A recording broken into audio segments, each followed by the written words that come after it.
Yo, in this video we're going to be doing a tier list for Sigewinne's best weapons. We're just going to be ranking all of the bows in the game based around which of them are the best for Sigewinne for her different roles. I'm also going to tell you what she needs in a weapon generally so we know based around what we're ranking these weapons. Before we continue with that though, do you have a Mac device and you'd want to play Genshin Impact on it or any mobile Android game? The best way to do that is going to be throughout Mumu Player Pro. Mumu Player Pro is an Android emulator designed exclusively for Mac devices with M-series chips. It's going to allow you to run an Android device and all of the Android games on your Mac device with a very high definition and quality and also very customizable controls. If you want to download it, you just want to head to the link in the description, then click on try for free. Download the installer, then open it, click on agree, then double click to install, then just open up Mumu Player and create an account. Using it is going to be very easy and simple because it's literally just you having an Android device on your Mac. If you want to install games, you just do the easy way. You head into Play Store and then you search the game you'd want to download and download it. Any other game is going to be available here. For example, Genshin Impact, obviously. You can just search up Genshin Impact on the Play Store, click on it, click on install, and you're going to wait for it to finish the download, and then you just go open it up, download the full game files, and then open up Genshin, and it's going to work. And yeah, you can do that with any other game that's available on Android. For example, Honkai Star Rail 2, even the new Wuthering Waves, you can do the same.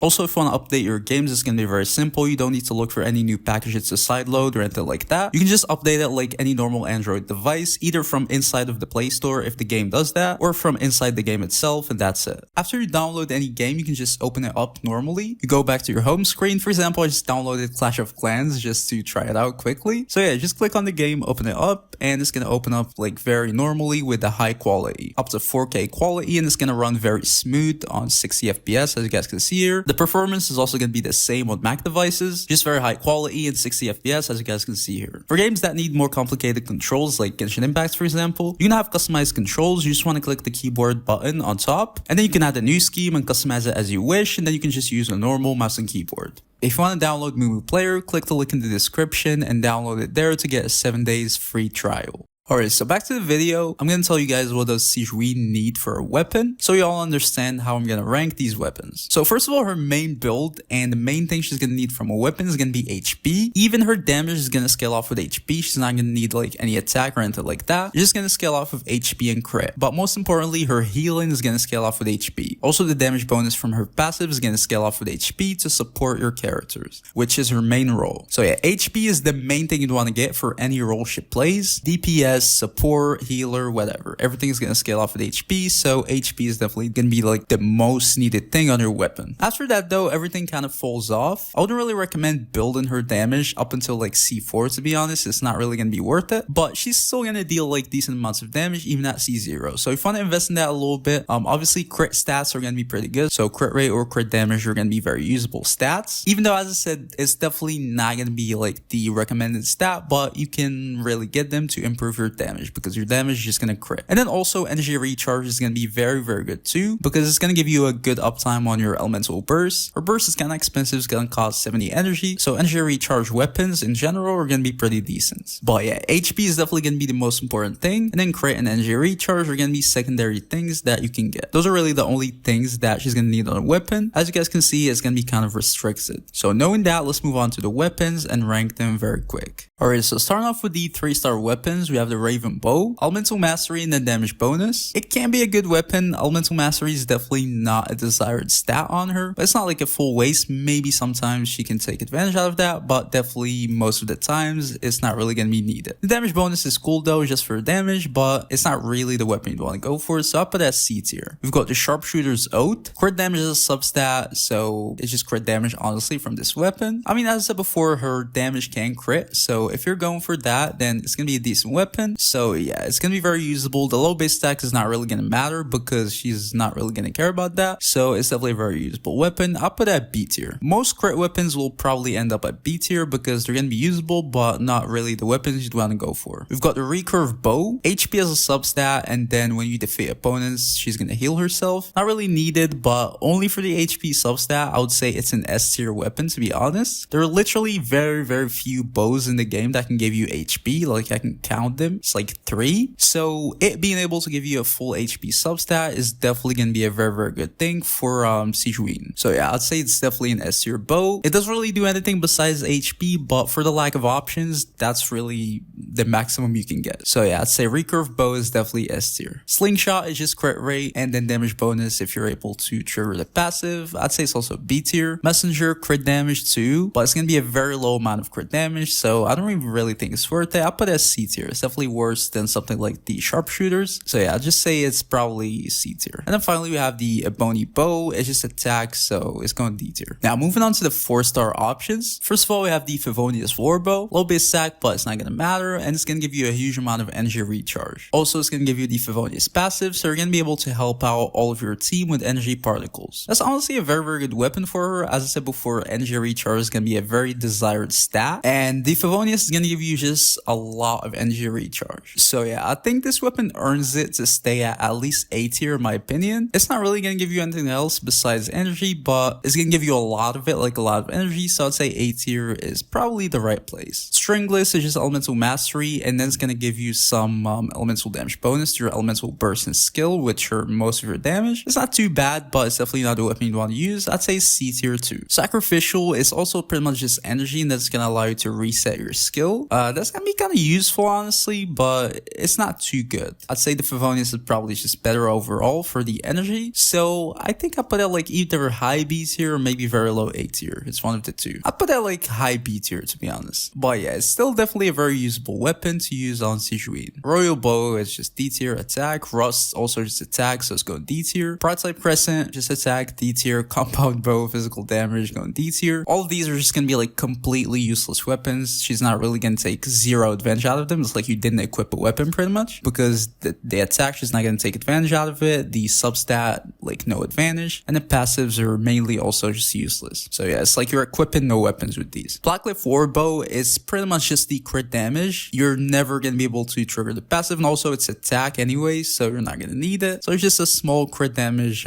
stat. I'd say it's probably low B tier. Using something like the sharpshooters is probably gonna be better because it's gonna have more crit damage, and both weapons pretty much just only offer crit damage. So even though it's a 3-star, it's probably gonna be better than the Blackcliff. So yeah, Blackcliff is gonna be like low B tier, usable but definitely not recommended. Redescent Hunt crit rate, pretty much the exact same thing really, so I put it just next to the Blackcliff. Alley Hunter just attack, D tier. I mean, it's gonna give you some damage bonus, but it's kind of whatever. Actually, for damage bonus, I put it as C tier. We've got the Fade and Twilight. It's just energy recharge, and then it's gonna give you some damage bonus. I'd say it's pretty usable too, so I put it like mid B tier. Midernauts Waltz, just D tier. Windbloom Ode, D tier too probably. It's just elemental mastery, and it's kind of whatever. Hamayumi, D tier. Predator, D tier. Moon's Moon is gonna buff up your elemental burst damage by a little bit. I'd say it's like C tier, but it has like a useless substat, just attack, so it's whatever. King Squire, it's just attack with it. It's just going D tier. D tier is gonna be filled because, as I said, like there's no argument for these weapons. It's like you literally equipping nothing. She's gonna have like 0 benefits from them, so I can't even like put them as C tier for any reason. It's just like straight to D tier with a lot of weapons. End of the line is gonna give you energy recharge, and then just get a bullshit passive. I put it like B tier too. It's kind of usable. Ibis Piercer, just attack.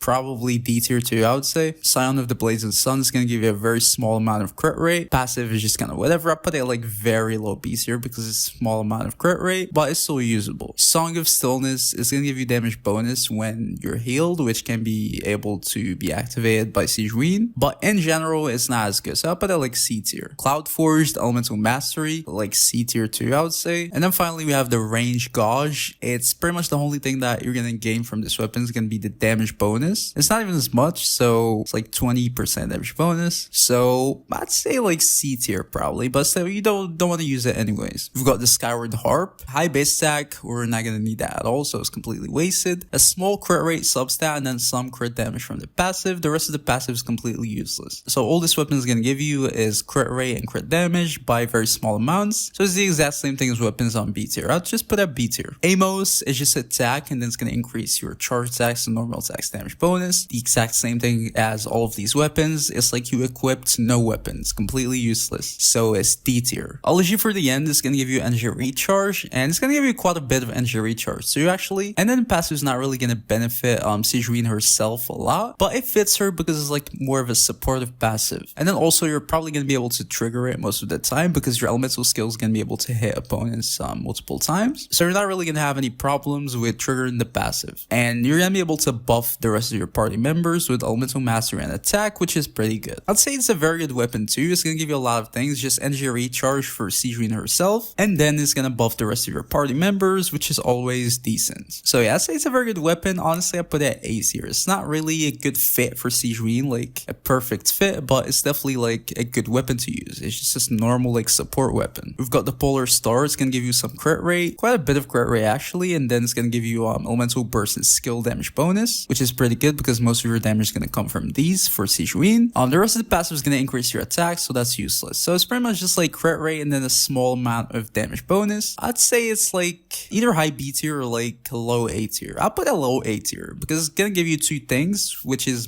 better than most of the weapons here. It's gonna give you a huge amount of crit rate and then a small amount of damage bonus, so I guess low A tier is gonna work. We've got the Aqua Simulacra, a huge amount of crit damage, and then it's gonna increase your HP, which is one of the few weapons that's gonna be able to do that. So that's gonna be very valuable, and then it's gonna increase your damage by 20%. So it's just crit damage, a small amount of HP, and then damage bonus. Only because it's gonna give you a lot of things, I'd say it's worth it to be on S tier, so I'll put it like very low S tier. Honestly, I think something like the recurve bow is still gonna be better because it's gonna allow you to reach the HP you need, but the Aqua Simulacra is gonna be very usable and probably one of her best weapons. So yeah, I'd say S tier, low S tier, but it's definitely a good weapon to use, especially if you're kind of focusing on her damage. Thunder Impulse is just crit damage. That's pretty much it, to be honest. It's just crit damage. The rest of the passive is just attack and normal attack damage bonus, which you're not really gonna need. So only crit damage, just here. So it's gonna be B tier. Hunter's Spat, crit rate, a good amount of crit rate. It's like a very huge amount of crit rate, and then it's gonna give you elemental damage bonus from the passive. The rest of the passive is kind of whatever, just charge attacks. So I'd say it's gonna be like high A tier. Just crit rate, a huge amount of it, and then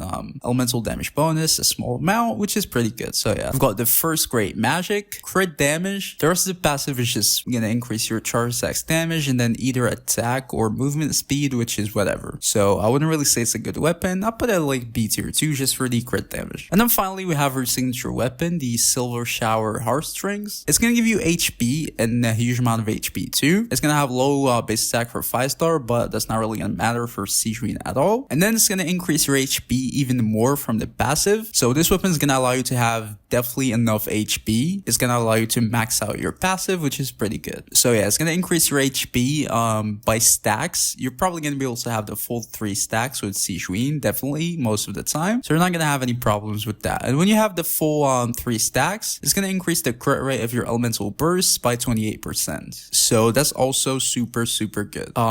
Your elemental burst is gonna be like the biggest source of damage for you generally. So increasing this crit rate is like pure crit rate pretty much. So yeah, this weapon is gonna give you a huge amount of HP, which is the most important thing. And it's gonna give you some crit rate to your elemental burst, which is always pretty good. So yeah, I'd say it's definitely top of S tier. That's all she needs, HP, and then some bonus crit rate. So yeah, that's all you need. Top of S tier. As you guys can see, she doesn't really have a lot of options for sure. Most of them are kind of like B-Tech, especially the ones other than S tier. But at S tier, we can see we have the recurve bow. So it's a 3-star weapon. Everyone has it. You can just use it and it's gonna do the job fine. If you have like HP main stats, you're gonna be able to reach your HP goals pretty easily with this weapon. So she's definitely gonna be free to play friendly, to be honest. If you're building her for damage, it's gonna be definitely much harder because if you're not using the recurve bow, then in that case, you're gonna lack for sure on the HP. And if you're using the recurve bow, you're gonna lack on crit. So it's gonna be very hard to build enough HP and then crit on her when you don't have her signature weapon. But if you're not really going for that and you're just using her as a support or a healer, then in that case, the recurve bow is gonna be very good and it's a free to play weapon. But yeah, that was the video, guys. If you enjoyed it, please leave a like, subscribe to the channel. I'll see you guys in the next video.